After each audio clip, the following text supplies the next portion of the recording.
வீட்ல பால் மீந்திருந்தாலும் சரி, இல்ல இந்த ஸ்வீட் செய்றதுக்காகவே நீங்க பால் வாங்குனாலும் சரி, இது கூட ஒரு மூடி தேங்காய் போட்டு இந்த ஸ்வீட் செஞ்சு பாருங்க. சாப்பிட்றப்ப பார்த்தீங்கன்னா, அந்த பால்கோவா வாசனை, நடுவுல அந்த தேங்காய் இருக்கும்.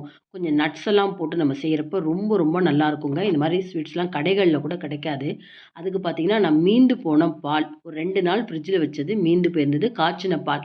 அது ஒரு 3/4 லிட்டர் எடுத்திருக்கேன்.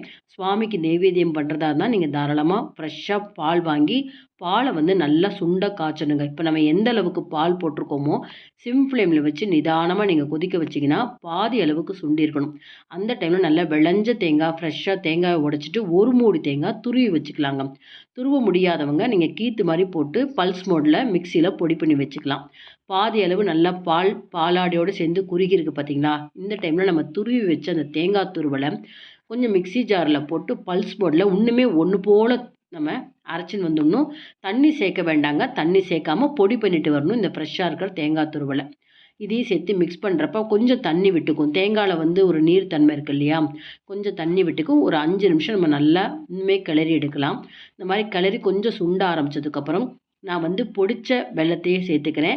இப்ப இதுக்கு பதிலா நீங்க கட்டி வெல்லம் தான் வீட்ல இருக்கு அப்படின்னா, அத நல்லா தட்டி, கொஞ்சமா தண்ணி விட்டு, கரைய விட்டு, வடிகட்டி சேர்த்துக்கலாம். அதிக அளவு தண்ணி சேர்க்கக்கூடாது. கல்கண்டு சேர்த்துக்கலாம். இல்லன்னா நீங்க சர்க்கரை வேணும்னா தாராளமா சேர்த்துக்கலாம். 3/4 லிட்டர் பால், 1 மூடி தேங்காய்னா 1 1/4 கப்பு நீங்க சர்க்கரையோ, வெல்லமோ சேர்க்கணுங்க. முக்கியமா இதுக்கு பார்த்தீங்கன்னா, நட்ஸு வீட்ல இருந்ததெல்லாம் சேர்த்துக்கோங்க. முந்திரி பருப்பு மட்டுமாவது ஒரு 15 முந்திரி பருப்பு பொடி பொடியா நறுக்கி சேர்த்துக்கோங்க. நான் இன்னைக்கு பாதாம், முந்திரி, சாரப்பருப்பு எல்லாம் சேர்த்துக்கிறேன். இந்த மாரி சேர்த்த உடனே சீக்கிரம் கெட்டிப்படுங்க. நெய்யில பொரிச்சு சேர்க்கணும்னு அவசியம் இல்ல. ஒரு 1/2 டீஸ்பூன் ஏலக்காய் துருவலையும் சேர்த்துக்கலாம். கொஞ்சம் கொஞ்சமா கெட்டிப்படும்.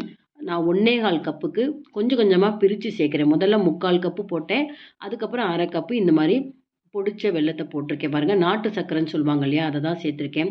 நல்லா சுருள கிளறணும். கிளர்றப்ப கீழ பார்த்தீங்கன்னா, தண்ணி விடக்கூடாது. இந்த மாரி நல்லா பந்து போல உருண்டு வர்றப்ப, நம்ம அடுப்ப நிறுத்திடணுங்க. நீங்க ஃப்ரிட்ஜில வச்சீங்கன்னா, 10 நாள் வரைக்கும் நீங்க வச்சிருந்து சாப்பிடலாம். வெளிய வச்சிருந்தா கூட ஒரு 4, 5 நாள் வச்சு சாப்பிடலாங்க.